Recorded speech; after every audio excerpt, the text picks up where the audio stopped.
So back EMF, we just want to make sure we've got a good understanding of what's actually going on.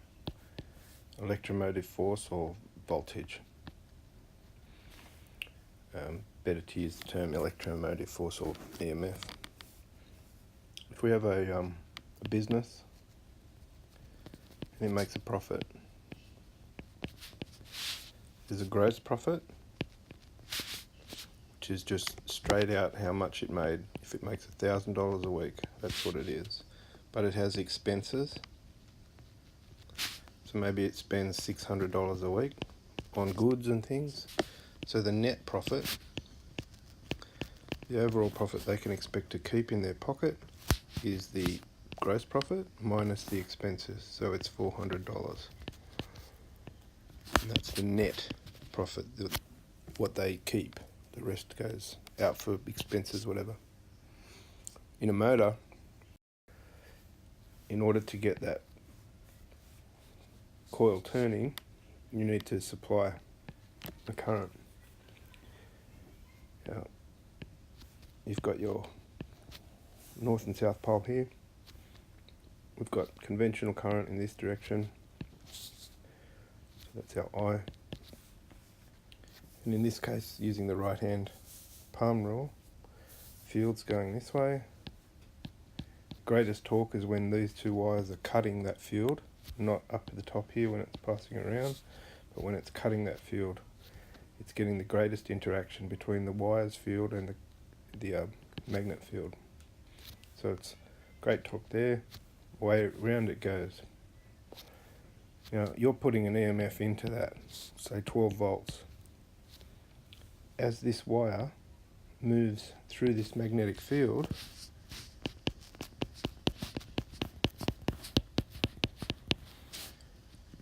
it has the current in it that you put in, the EMF, but because it's a wire moving in a field, an EMF is generated.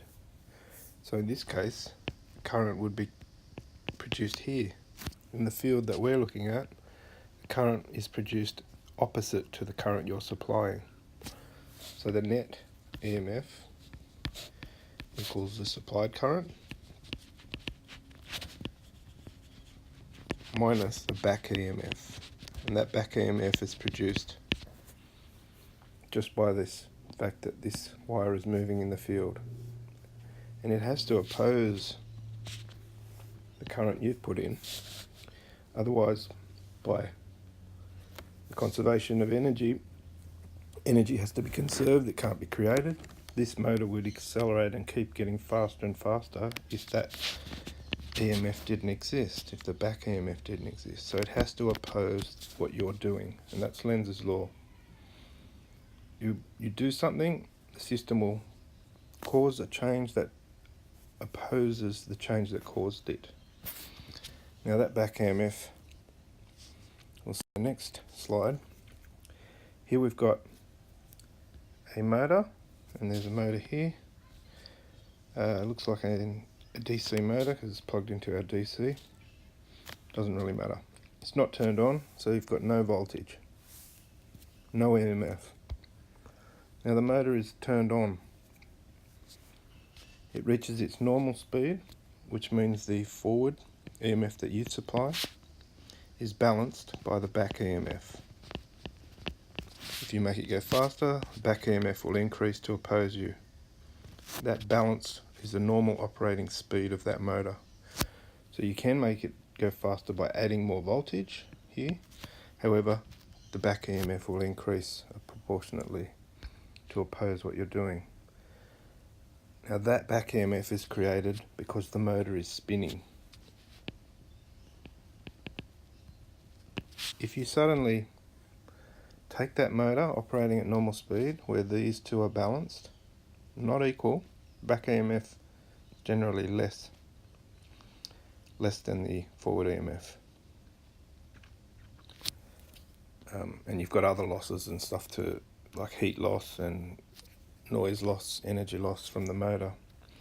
You've got eddy currents created in the core, inside the rotor of the motor. You've got the stator, the still part of the motor around the outside, magnet, etc., you've got heat losses. If you suddenly take that motor and you stop it by putting it under load, like if a wheel was spinning and you suddenly put the wheel on the road, the motor would have to take up that stress, or just grabbing hold of this part of the rotor near the split rings there. If you do that, suddenly you don't have back EMF. The motor stops turning or slows suddenly, so your forward EMF, the one you're supplying, is no longer opposed. It goes up. The forward EMF. And that forward EMF reaches a larger value, and you can see it here. The arrow on this galvanometer has gone right up suddenly because there's no back EMF to oppose it. So forward EMF, back EMF. Now we've just got the forward EMF. Okay, the net is now much larger. The net EMF, remember, because it's forward EMF minus back EMF. If you suddenly take away this, and that gives you your total voltage across the motor. If you suddenly remove the back EMF, you're left with this forward EMF, and that this minus that is a bigger number. The total voltage across the motor increases. Once the motor starts to spin after it's loaded, it starts to speed up and speed up and speed up. The back EMF starts to increase.